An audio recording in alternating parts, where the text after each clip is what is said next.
obviously for TV standards. Yeah. How dark and gritty are you going, and how close to the comics are you leaning here? Well, I mean, we've done 4 story trailers during the fall where we presented each character and where we're just showcasing a bit of that grittiness, and we've tried to really stay true to the original darkness and the original mood of Robert Kirkman's universe.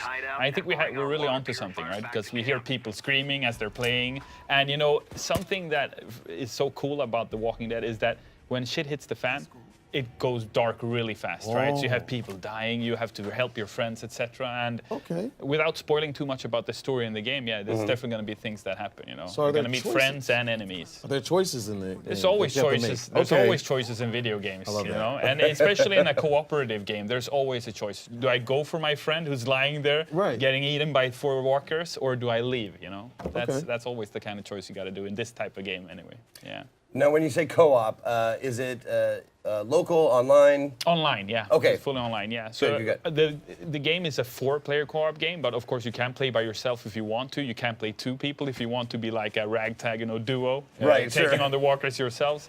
And that we're probably going to have people do that, you know, because in a post-apocalyptic setting, everyone has their own idea how to best survive. And that's what we want to give players the opportunity to try to explore. Okay, you have 4 unique characters. Do you have any like special skills? Yeah, they do. Yeah. So it's an action game, but making games, we also love making games for hardcore players who love to, you know, change skill trees and try different weapons that have different damage outputs, etc. And it being a 4-player game, you can combine, right? So you go full-out tank with Aiden, you know, the architect who favors the baseball bat. So we have you in the front lines, whereas you would go maybe with Grant, pick the sniper rifle, scout the area, the tactician of the group. I actually think you kind of nailed it. Yeah. Like I would make him go in front, and I'd be in back shooting people. Yeah. Go kill that walker. Yeah, good job. You're doing great. I'd be you know, encouraging him. And I could be Maya. I could be the medic. So Maya is a surgeon. Yeah. So I could heal you guys up when everything's over. Yeah. So I'll be hiding somewhere, going like, are they dead yet? Are the walkers gone? And then I go sort things out. So you speak about it. Well, survival is obviously a big thing when it comes to zombies. What about crafting? Crafting is a big part of the game as well, yeah. So as you walk into Washington, D.C., you're going to have to find gadget, pieces, scrap metals, etc. And these are then used to create different things, everything from the weapons that you use, throwables, etc., to other things that you need in the camp, etc. Yeah. Oh, okay. So I see, like, it looks like kind of a... the melee weapon that you have out, or that they had out, was like a cobbled together, something like that, so you can like make weird combinations of stuff. Yeah, well, I mean, the game is set in a post-apocalyptic setting, so nothing's working as it should, right? Cars, you know, they just stand still. Nobody's driving them, and by the way, you have to stay away from car alarms in the cars, you know, because if you beat a walker and they touch a car, it might start making noises, and you don't want to make noises in Washington, D.C. with a ton of walkers around you, right? Because any noise you make, the walkers will hear, so they will try to get closer to you, right? And if you start firing weapons, like a shotgun, like a sniper rifle, the walkers will be attracted to that area. Absolutely. Yeah. So, and because it's humans you're fighting again as well, it becomes this three-way thing where you and the bandits are fighting, but suddenly the walkers just arrive from nowhere, and there's a horde of them, you know. So the bandits have to take care of them, but you have to also, right? So there's a really cool gameplay mechanic there going on. Well, and that's been one of the themes of The Walking Dead since the very beginning. It's fear the dead.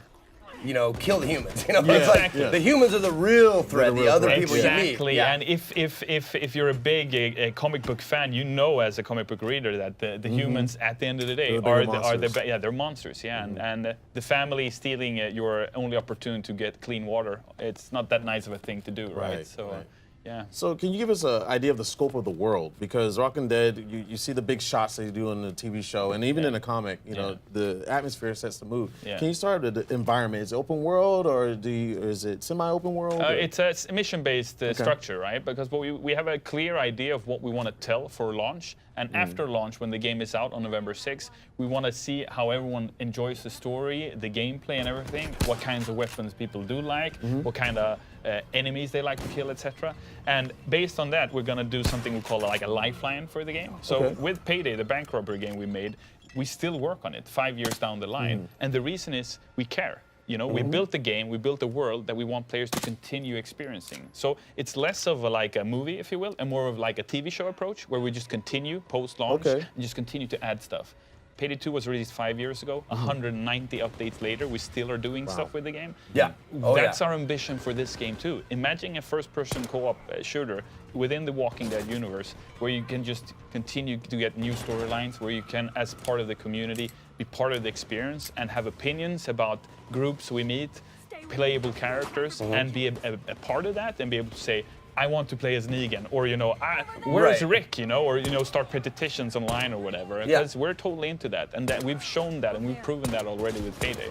So we're in a super, super good position, I think, as developers, to really give the gamers something where we together can shape it in any way, we form. So hypothetically, you go, not dark enough. Well, let's do that then. Let's make it darker. Let's make it grittier. Let's kill someone off or whatever. It's up to us, together with Robert Kirkman, of course, as well, because we want to make sure he's on, before we do anything weird. But yeah, that's the beauty of it. So yeah, a great opportunity for anyone who's into Walking Dead to just jump in and kill some walkers. Now you said it's mission based. How does is there a storyline that progresses? Yes. There is. Okay. Yeah, there is. Okay. Yeah.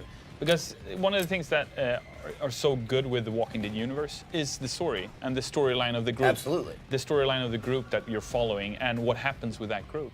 So there is a storyline that we are following, and without spoiling too much, some of it can be experienced here at E3 as you play the mission that is available here. Okay. And obviously the rest will be available as we come closer to launch and when people get to play it themselves.